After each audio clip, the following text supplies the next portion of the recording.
अकबर के महल में कई कीमती की सजावटी वस्तुएं थी, लेकिन एक गुलदस्ते से अकबर को खास लगाव था। इस गुलदस्ते को अकबर हमेशा अपनी पलंग के पास रखवाते थे।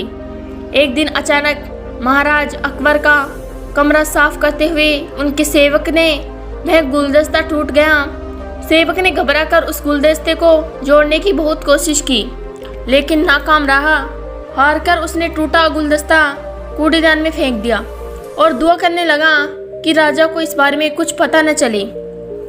कुछ देर बाद महाराज अकबर जब महल लौटे तो उन्होंने देखा कि उनके प्रिय गुलदस्ता अपनी जगह पर नहीं है।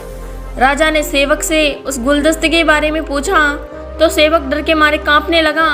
सेवक को जल्दी में कोई अच्छा बहाना नहीं सूझा तो उसने कहा कि महाराज, उस गुलदस्ते को मैं अपने घर ले गया हूँ ताकि अच्छे से साफ कर सकूँ। यह सुनते ही अकबर बोले, मुझे तुरंत वो गुलदस्ता ला कर दो। अब सेवक के पास बचने का कोई रास्ता नहीं था। सेवक ने महाराज अकबर को सच बता दिया कि वो गुलदस्ता टूट चुका है। यह सुनकर राजा आग बबूला हो गए। क्रोध में राजा ने उस सेवक को फांसी की सजा सुना दी। राजा ने कहा, झूठ में बर्दाश्त नहीं करता हूँ। जब गुलदस्ता टूट ही गया था तो झूठ बोलने की क्या जरूरत थी। अगले दिन इस घटना के बारे में जब सभा में जिक्र हुआ तो बीरबल ने इस बात का विरोध किया। बीरबल बोले कि झूठ हर व्यक्ति कभी न कभी बोलता ही है। किसी के झूठ बोलने से अगर कुछ बुरा या गलत नहीं होता तो झूठ बोलना गलत नहीं है। बीरबल के मुंह से ऐसे शब्द सुनकर अकबर उसी समय बीरबल पर भड़क गए।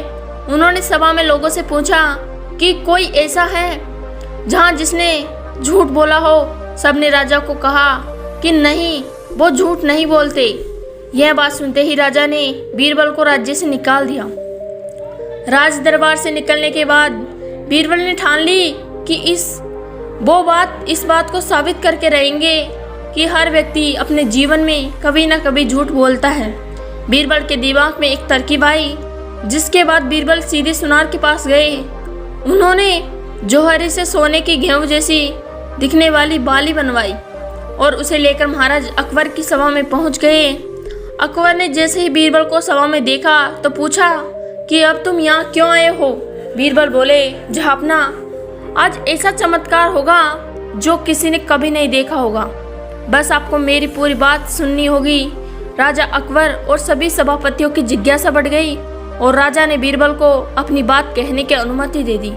बीरबल बोले, आज मुझे रास्ते में एक सिद्ध पुरुष के दर्शन हुए। उन्होंने मुझे यह सोने की बनी गेहूं की बोली दी और कहा कि इसे जिस भी खेत में लगाओगे वहाँ सोने की फसल उगेगी। अब इसे लगाने के लिए मुझे आपके राज्य में थोड़ी सी जमीन चाहिए। राजा ने कहा, यह तो बहुत अच्छी बात है, चलो हम तुम्हें जमीन दिला देते हैं। अब बीरबल को कहने लगे कि मैं चाहता हूँ कि पूरा राज दरबार यह चमत्कार देखे। बीरबल की बात मानते हुए पूरा राज दरबार खेत की ओर चल पड़ा। खेत में पहुंचकर बीरबल ने कहा कि इस सोने से बनी गेहूं की बाली से फसल तभी उगेगी जब इसे ऐसा व्यक्ति लगाएगा जिसने जीवन में कभी झूठ न बोला हो।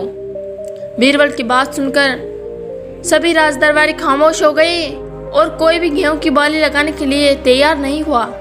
राजा अकबर बोले कि क्या राज दरबार में कोई ऐसा व्यक्ति नहीं है जिसने अपने जीवन में कभी झूठ न बोला हो। सभी खामोश थे। बीरबल बोले, जहापना, अब आप ही इस बाली को खेत में रोप दीजिए।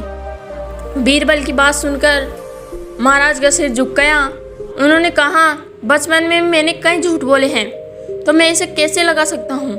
इतना कहते ही बादशाह अकबर को यह बात समझ आ गई कि बीरबल सही कह रहे थे कि इस दुनिया में कभी न कभी सभी को झूठ बोलते हैं। इस बात का एहसास होते ही अकबर उस सेवक की फांसी की सजा रोक देते हैं। इस कहानी से हमें सीख मिलती है कि बिना सोचे समझे किसी को बड़ा दंड नहीं देना चाहिए। हर काम को सोच विचार ही किया जाना चाहिए।